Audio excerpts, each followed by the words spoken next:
Good morning. It's September 3rd and just making a run out to the farm right now. Got an early jump on the day and going to get out early and get home early because it's supposed to get really hot. So we're meeting the contractor out here about 7:30 who's working on our metal building. He's supposed to have a skid steer in tow with him today that he's going to be moving a bunch of rock around for the base and the floor of the building and then also the driveway. So we're also going to be cutting in a little archery range as well. We got a chap mound of spoils from when they mined the clay off the farm that's kind of being unused off to the side of where the building sits. So we're going to cut into the side of that and use that as a backstop for an archery range. So we'll have a place to shoot out here consistently. So anyway, we're going to be doing that, and then also I'm going to be implementing some mock scrapes today into the farm. I've never done a mock scrape before. I've read a lot about it and started doing some research recently on it. Just last week when I was out here, I found some active scrapes that were getting worked. So I decided to implement this today. So there's a company called WinPro that got hooked up with, and I'm really excited to be testing their products out. They have it's actually a scrape maker and a tracting system that they use. If you haven't heard of them, check them out. It's WinPro, and they have some great videos on their website or on their Facebook page that really kind of go into detail of the why and how and all that of using these mock scrapes. So their results are pretty astounding. I was pretty impressed with them, so I'm really excited to be testing this out today and seeing how these are going to work out for us. So I got a couple of Moultrie cameras, and I'm going to hang over the mock scrape sites to be able to record our results and what happens. So, you know, really scrapes are something that are kind of underrated throughout the year, other than whenever the pre-rut comes around, because, you know, a lot of people don't realize that deer really use mock scrapes quite frequently throughout the year. You know, it's a very effective communication tool for them, and it's essentially a calling card. You know, so they're constantly working. I have countless pictures of bucks working licking branches and whatnot throughout the year, and you know, they just don't get hammered like they do in that pre-rut phase. So, but they definitely get worked and definitely get utilized. So, anyway, we're going to be implementing those, and really excited to see how that turns out for us. So, anyway, going to get out here and get a start on the day and see how it goes. All the posts sunk and header boards up, and in there spreading rock now. So.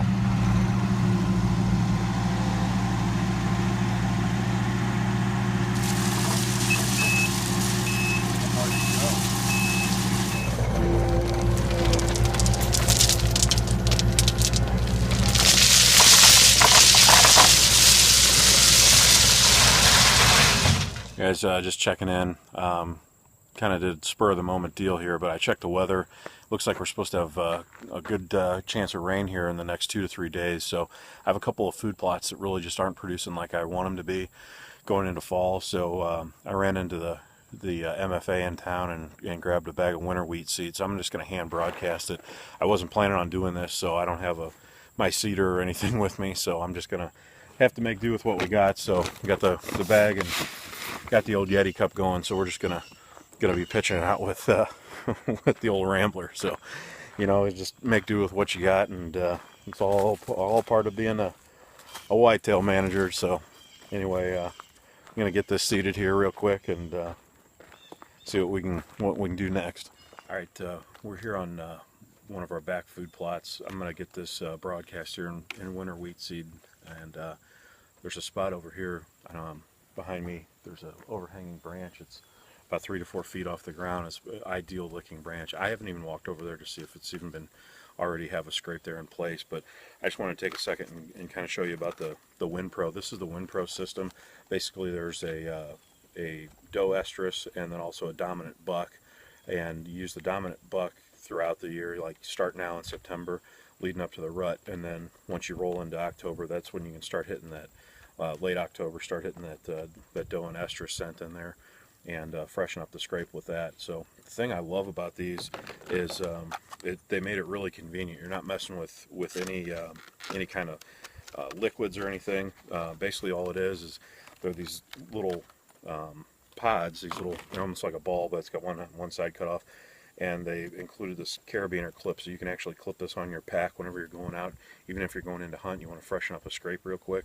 And all it is it's a powder, and basically it's just blended, the scent's blended with an active natural mineral, and then that's what you actually freshen up the scrape with, and then also put a few puffs of it onto the licking branch as well, and that's all you need to do. So I really like the design. It couldn't be easier. It's real lightweight. It's plastic. It's not messy, and the fact that it's a powder, that you're not messing with liquids and having.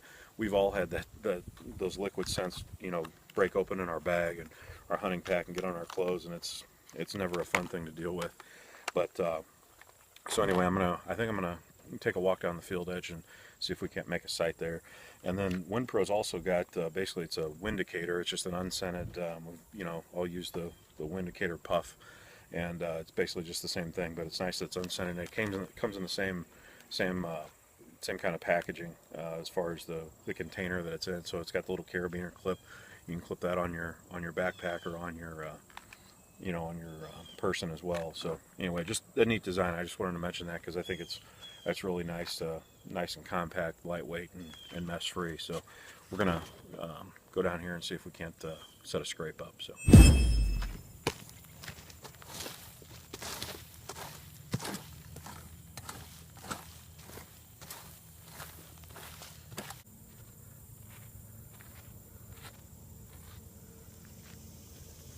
That's it. I just hit some of the powder into the scrape, and it's going to rough the dirt up a little bit again, and then got to throw some up here on where the licking branch is going to be.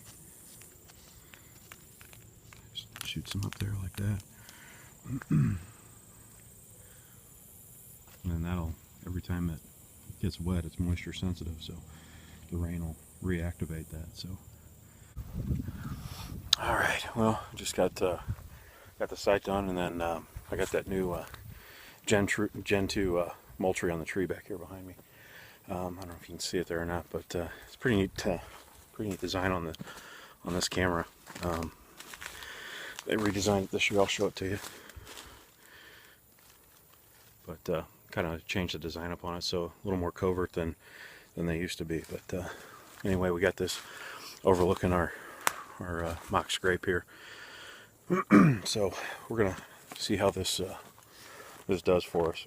So this will be the next camera pull will be fun, something for us to look forward to. So anyway, we got the field all seeded and just hand broadcast it, so hopefully the rain will pound it into the dirt. And we'd put beans in here before, but man, they just didn't take off very well.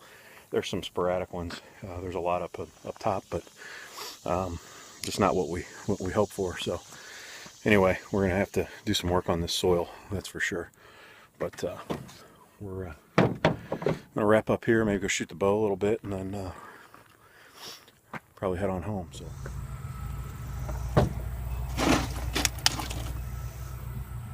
I was just getting ready to leave, and the trusses just got delivered. They weren't supposed to be in until tomorrow, so just got those dropped off the truck, and I'd have liked to have seen them maneuver that flatbed in our gate, but anyway, just got those dropped, and I think I'm gonna call it a day.